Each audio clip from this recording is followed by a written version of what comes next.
On est toujours ravis quand on a la chance d'avoir un client qui veut nous partager son expérience, au sein de nos programmes et aujourd'hui, on est avec Karim qui a participé à Fast& Slow Bronze, qui ensuite a continué son aventure pour finalement nous rejoindre plus tard sur le Mastermind Fast& Slow. Karim, comment vas-tu? Écoute, ça va très très bien malgré la très grande chaleur sur la région lyonnaise. Mais on survit comme on peut grâce à des ventilateurs un peu partout. Qu'est-ce qu'on cuit actuellement? Quel enfer! Bon enfin. Est-ce que Karim, tu peux pour commencer te présenter et nous expliquer qui tu es et ce que tu fais?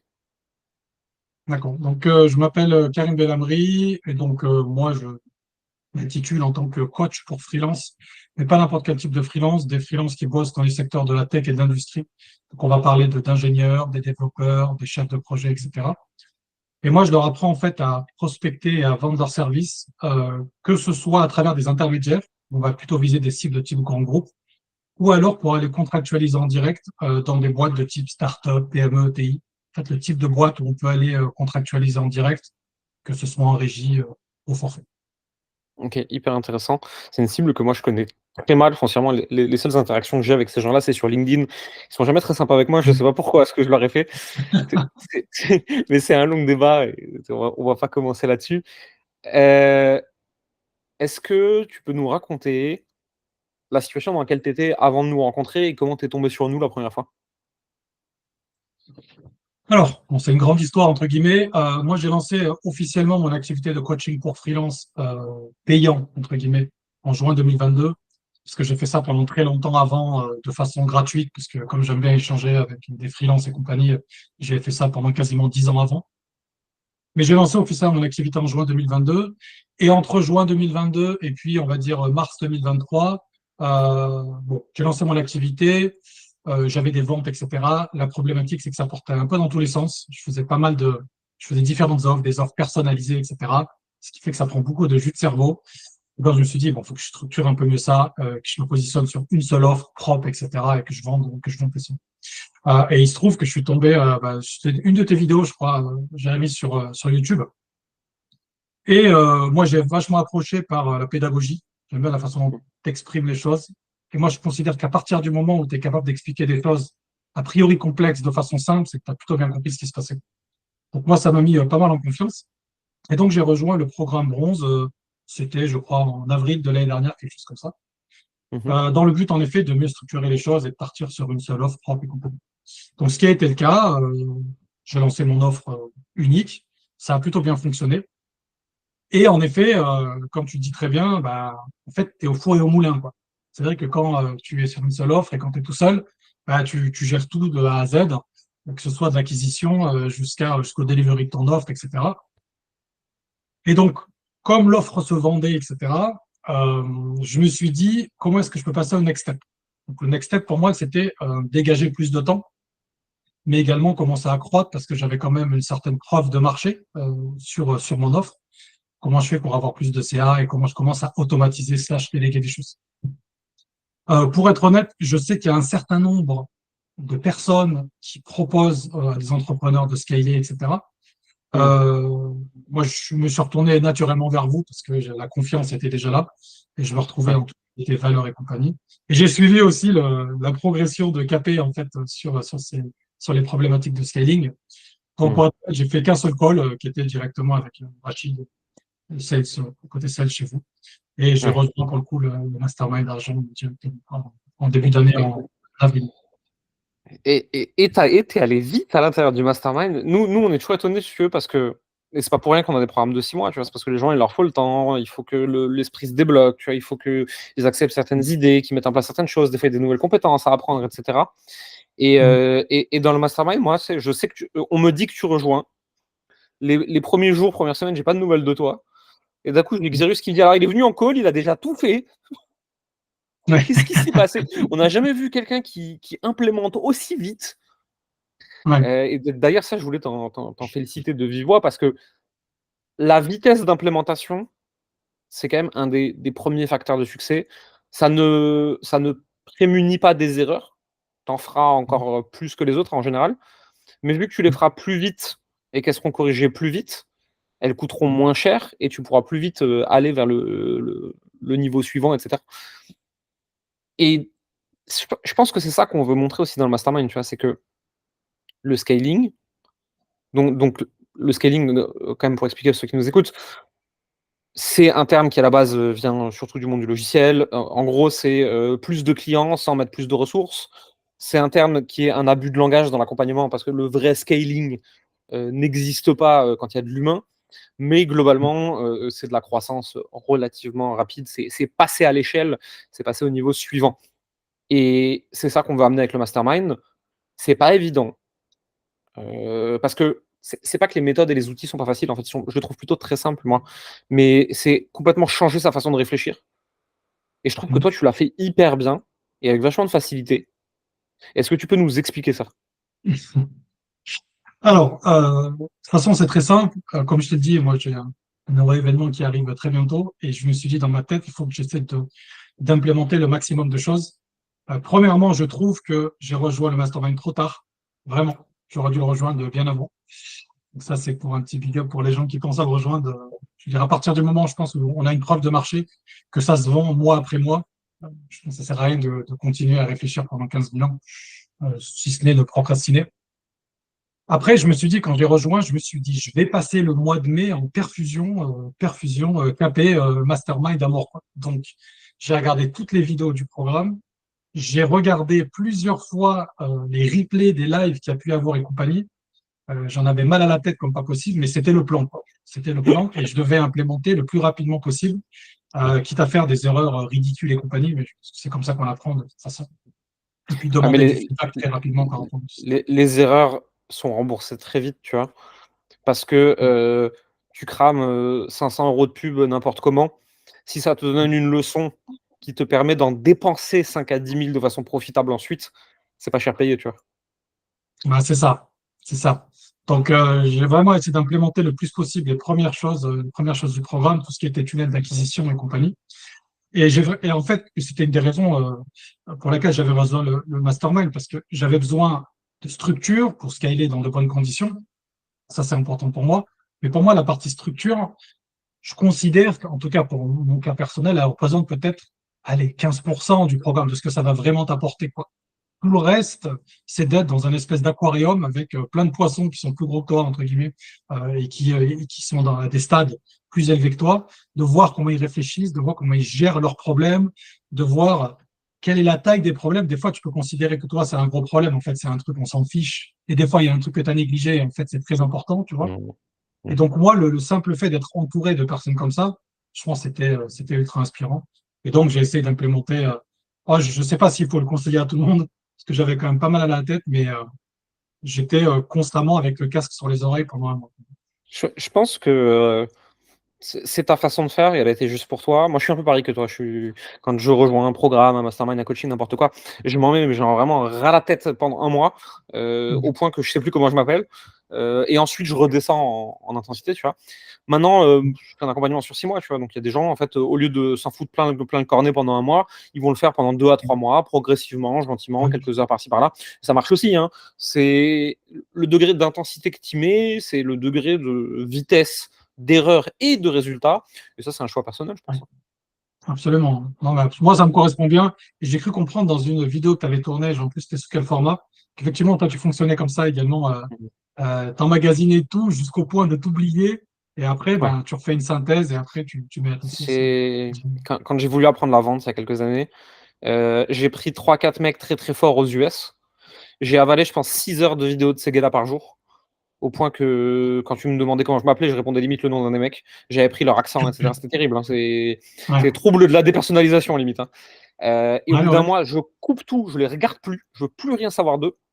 Et en fait, en laissant vraiment du vide comme ça, à la fin, il va me rester 10 que j'ai vraiment assimilé, que je vais vraiment pouvoir utiliser. Ouais, Moi, c'est aussi ma méthode d'apprentissage. Maintenant, ça convient pas à d'autres gens et chacun fait la sienne, quoi. ouais, absolument. Absolument. Et bah, de toute façon, moi, je pense aussi, tu vois, euh, et je pense que c'est pour ça que vos offres aussi sont plutôt bien structurées, c'est que tout ce qu'on met en place, je pense, dans le cadre du mastermind argent, si tu as une offre pourrie, de toute façon, ça va pas marcher, quoi. Enfin, Non, ça c'est pas risque possible, c'est vraiment sûr. pas de marcher, quoi. Ça va juste produire du vent, tu vas risque de Ouais, perdre de l'argent si tu fais de la pub en plus. Et en plus, il y a complètement. pas mal de KPI à checker et compagnie, un truc Ouais, pour savoir où t'en mais es. C'est pour ça qu'on ne laisse pas rentrer quelqu'un sur le mastermind qui n'a pas une offre validée, un minimum de traction organique, qui ne sait pas un minimum où il veut aller, qui n'a pas une preuve de marché, etc. Tu vois, le mastermind, c'est pour accélérer. En fait, si tu n'as rien à accélérer, il n'y a rien à accélérer. Tu vois, ça ne sert à rien que je te file de la nitro si tu n'as pas de moteur. En fait, voilà, c'est tout. Ouais, absolument, c'est ça. Mais c'est vrai que quand il y a quand c'est bien aligné et que l'offre elle répond vraiment à un besoin du marché et qu'il y a un peu de traction déjà sur l'organique, là, ça prend tout son sens de vouloir amplifier les choses. Ouais, c'est exactement ça. Mais tu as bien compris. C'est pour accélérer, il faut qu'il y ait quelque chose à accélérer. C'est pour ça qu'on est aussi sélectif sur le mastermind. Et au moment où on enregistre, là, on est en août 2024, sur le mastermind, on doit être quoi, 20, 25, alors que sur nos autres programmes, on a des centaines de personnes. En fait, c'est pas pour rien. C'est que on est sur un niveau professionnel, tu vois. Bah, donc en fait, on fait rentrer Ouais, des gens qui sont prêts à passer au niveau professionnel. Et c'est ça. c'est pas bien ou mal, c'est pas que les autres ils sont nuls, c'est un choix de vie en fait, c'est un choix de carrière, c'est un choix de travail. Tu sais que tu passes par une période plus difficile et de turbulence qui t'amène de l'autre côté de la facilité, du temps libre, plus de revenus, plus d'impact, etc. Et il n'y a pas tout le monde qui veut ça. C'est ça, exactement. Exactement. Mais c'est marrant de voir ça, et surtout que, bon, on en reparlera peut-être un petit peu plus tard, mais moi, ce que j'ai beaucoup aimé aussi dans Mastermind sur l'aspect réfléchir à tous ces aspects de scaling, c'est qu'en fait, tu vas te heurter systématiquement à des obstacles, des paliers de CA que tu Oui. vas devoir résoudre si tu veux passer au-dessus. Et donc, moi, je suis dedans, actuellement en plein dedans sur l'aspect livraison, quoi. Là, c'est un Mmh. palier, je sais très bien que si je change pas la façon de livrer mon programme, je vais rester bloqué à ce niveau de CA. Je pourrais pas, mécaniquement, je pourrais pas aller plus haut. Mmh. C'est la théorie des contraintes. En fait, à chaque palier, tu as des contraintes différentes. Et d'ailleurs, moi, j'ai vu régulièrement des entrepreneurs qui sont de brillants entrepreneurs, mais de très mauvais coachs, formateurs, mentors. Parce que vu que eux, pour une histoire d'alignement planétaire, ils n'ont pas eu certaines difficultés, quand leurs élèves les rencontrent, ils savent pas leur dire quoi faire. Tu vois. Et je pense que nous, avec KP, on s'est vraiment mangé tous les murs possibles et imaginables. Ouais. Et donc, on les connaît, en fait. On sait, en fonction des paliers de CA, en fonction du marché, en fonction du prix de ton offre, parce que c'est pas tellement en fonction des paliers de CA, c'est en fonction du nombre de clients, en fait, la réalité. On sait où ça va péter à chaque fois et qu'est-ce qu'il va Ouais. falloir faire par anticipation et tout. Et je crois que là-dessus, on n'est pas mauvais, quoi. C'est rassurant de le savoir. Mais c'est bête à dire, oui. Et ça, tu l'avais dit une fois, et je suis tout à fait d'accord avec toi. Le programme d'accompagnement, ça fait partie des rares investissements que tu peux rentabiliser très, très, très, très rapidement, quoi. La Ouais. bourse, l'IMO, ou peu importe. Bon, on compare peut-être des pommes et des poires, d'accord. Mais quand même, quoi. C'est quand même, tu mets une somme d'argent et quand est-ce que tu récupères un minima en futur, quoi. C'est en fait, c'est délicat comme sujet, tu vois. Et moi, je prends toujours vachement de pincettes quand je dois parler de ça, parce qu'en fait, il y a ma conviction d'entrepreneur. Elle n'est baquée par rien, c'est juste ma conviction personnelle. C'est le meilleur investissement qui existe sur Terre. Et après, je suis toujours obligé de dire, je suis pas conseiller en investissement, faut pas l'oublier, tu vois. Je suis pas un professionnel de l'invest. Hum, Et il y a des gens qui vont tout perdre en faisant ça, qui vont perdre leur capital, tu vois. Parce qu'ils vont pas passer à l'action, parce qu'ils sont pas sur le bon truc, parce qu'ils s'attendent à ce que ce soit facile et de Bien rien sûr, foutre, et en fait, il faut travailler, bien sûr, parce qu'il faut apprendre des bien sûr. trucs et qu'ils ont pas envie de les apprendre. Donc, tu peux pas dire que c'est un investissement rentable. En fait, c'est un investissement rentable si tu sais le rentabiliser. Et dans ce cas-là, bien sûr que un investissement de 5 000, 10 000, 15 000 qui va te permettre de générer plus de revenus, avoir plus de clients, avoir plus de compétences sur les 30 prochaines années, ouais, je suis désolé, je vois pas ce qu'il y a de plus rentable que ça, quoi. Mais tu as dit un truc qui est important, c'est ta capacité aussi de se faire un minimum confiance dans sa capacité à rentabiliser l'investissement. Parce que de toute façon, à partir du moment où tu exécutes, tu appliques des recettes de façon qui fonctionnent, voilà, tu demandes du feedback et tu itères, en fait, il n'y a pas de raison pour lesquelles ça peut ne pas fonctionner.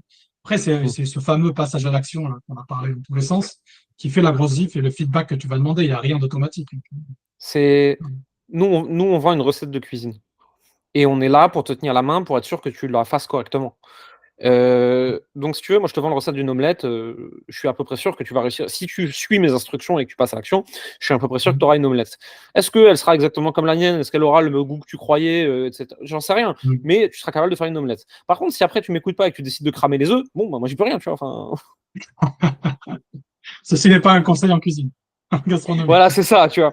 Et maintenant, on l'a mesuré là récemment, le taux de réussite des personnes qui implémentent vraiment à la lettre ce qu'on recommande, jusqu'à présent, il est de 100. Ça veut pas dire qu'on a 100 de succès, ça veut dire qu'on a 100 de résultats positifs sur les personnes qui sont passées à l'action exactement comme on leur a suggéré de le faire. Je sais pas, Maintenant, Moi, je suis plutôt content, hein. Moi, de toute façon, non, mais j'arrête de regarder le taux de succès d'un programme. Je regarde le taux de succès sur le nombre de personnes qui passent à l'action. C'est beaucoup plus significatif, je trouve.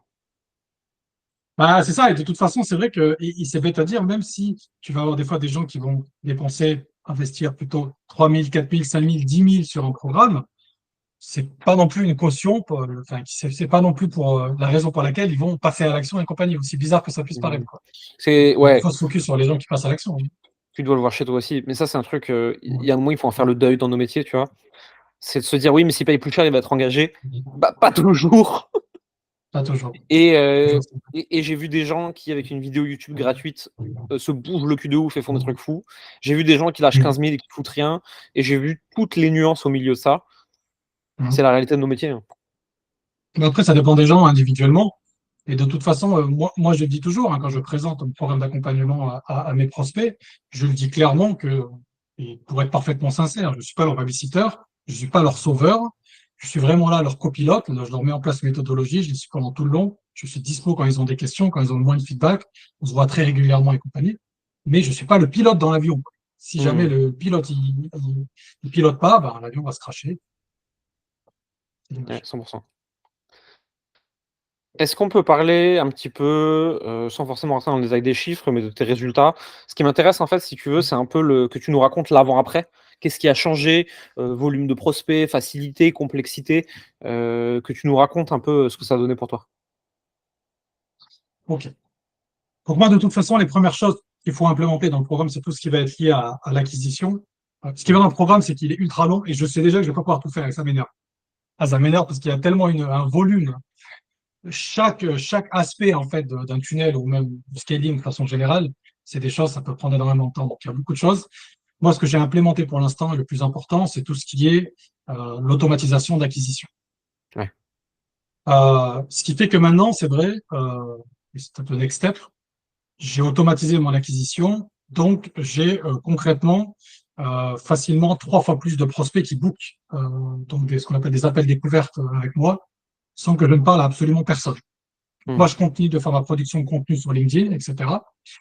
J'ai tout mon tunnel de vente, bon, je n'entre pas dans les détails, j'imagine, ne faut pas trop spoiler les choses, qui sont en place, avec un nurturing propre qui est fait et compagnie. Et donc, j'ai à la fois des gens qui proviennent de l'organique sur LinkedIn dans mon cas, et des gens qui viennent de la pub sur Facebook. Donc, j'ai facilement 3 fois plus. Et juste demain, alors qu'on en parlait juste avant, je voulais un peu bloquer mon calendrier là pour préparer les futurs jours qui vont arriver. Je dois avoir, je sais pas, peut-être 6 ou un truc comme ça, appels découvertes qui sont bookés alors que je fais absolument rien du tout et que je l'ai même pas posté sur LinkedIn pendant plusieurs jours. Donc, ça, c'est un peu la magie du truc. Ouais, c'est quand tu as des prospects qui tombent tout seuls, c'est quand même plutôt une bonne nouvelle. C'est une bonne nouvelle, voilà. Je touche du bois. Il n'y a pas de bois, mais je trouve. Qu'est-ce que tu aimerais dire à une personne qui est à l'extérieur du programme et qui se demande comment c'est? Est-ce qu'elle doit y aller? Elle hésite, elle sait pas, est-ce que tu aurais envie de lui dire quelque chose en particulier? Bah, une fois de plus, moi, par rapport à mon expérience, j'aurais dû rejoindre le mastermind avant, c'est clair. Et c'était pas du tout une question de confiance en ma service. J'avais confiance en ma Ouais, service. ouais. Et d'ailleurs, quand j'ai contacté Rachid, je lui ai dit, je veux juste discuter avec toi pour voir, moi, par rapport à ce qui va arriver là cet été, comment on peut s'organiser et tout. Mais il n'y avait même pas besoin de me pitcher ou quoi que ce soit. On y va. Donc, je considère que c'est rentré trop tard. Pour moi, comme je disais tout à l'heure, à partir du moment où vous avez une offre qui se vend régulièrement, pas genre une fois et après il n'y a rien pendant 3 mois, mais une offre qui se vend régulièrement, voilà, après, bon, les offres qu'on vend en général, ça va entre quoi? Entre peut-être 2000 et 5000, 6000, je sais pas, dans ces eaux-là. Ouais, Ça se vend mois après de 1000 mois, à 10 000 selon les marchés, ouais. 2000 à 10 000, voilà. Et ça se vend régulièrement mois après mois, je sais pas, franchement, je pense qu'à partir du moment où ça se vend 4 mois, 5 mois, 6 mois et ça rentre régulièrement, c'est parti. Et que ce soit Ouais, pour augmenter votre CA ou que ce soit pour se retrouver du temps, comme tu disais très bien dans ta vidéo de présentation du mastermind. Juste moi, avec l'acquisition qui est automatisée, on retrouve beaucoup de temps. C'est fou, mmh, on retrouve beaucoup de temps, on parle beaucoup moins aux gens, on les prend à R1. Le nurturing est déjà fait en amont. Le nurturing en organique est déjà fait par l'organique naturellement, mais à travers le tunnel de vente, on a un bon nurturing qui est fait, un niveau de confiance qui augmente avant même que les gens nous aient en appel découvert. Donc, ça facilite beaucoup derrière la conversion aux prospects qui rejoignent le programme. OK. Je pense que Ça donne déjà pas mal d'éléments à ceux qui nous regardent. Moi, j'ai une dernière question, c'est s'il y a des indépendants qui sont dans ta cible, qui regardent cette vidéo et qui veulent te contacter, où est-ce qu'ils te retrouvent? Tout simplement sur LinkedIn, hein. Tout simplement sur LinkedIn, Karim Bellamri. Moi, je poste très régulièrement, normalement tous les jours, un peu moins cette fois-ci. Il suffit simplement de me contacter soit en MP, soit d'aller directement sur le petit lien qu'il y a sur mon profil qui vous envoie un monde magique avec plein de choses à découvrir. Et puis c'est tout. Je suis focus sur un seul canal pour l'instant. Très bien. Peut-être plus un jour. OK, all good. Bah, écoute, on mettra le lien en dessous de la vidéo pour que les gens ils puissent te retrouver s'ils ont envie de te contacter. Karim, merci beaucoup pour ton temps et pour tes partages. Ben, avec grand plaisir. Merci à toi.